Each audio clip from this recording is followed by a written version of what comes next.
മമ്മൂട്ടി അടൂർ ഗോപാലകൃഷ്ണൻ ചിത്രത്തിന് രാവിലെ 10 മണി കഴിഞ്ഞപ്പോൾ 10:30 പൂജയായിരുന്നു. ഇന്നാണ് ചിത്രം സ്റ്റാർട്ട് ചെയ്തത്.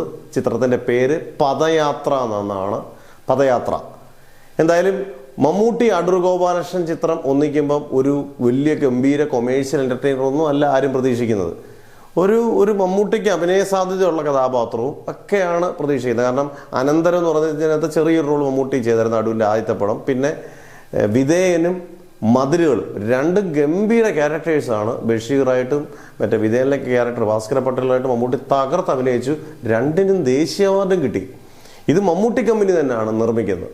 ഇതിനകത്ത് ആദ്യമായിട്ട് നമ്മൾ റിവീൽ ചെയ്യുകയാണ് ഇതിനകത്തെ ക്യാരക്ടർ, മമ്മൂട്ടി ചെയ്യുന്ന ക്യാരക്ടർ.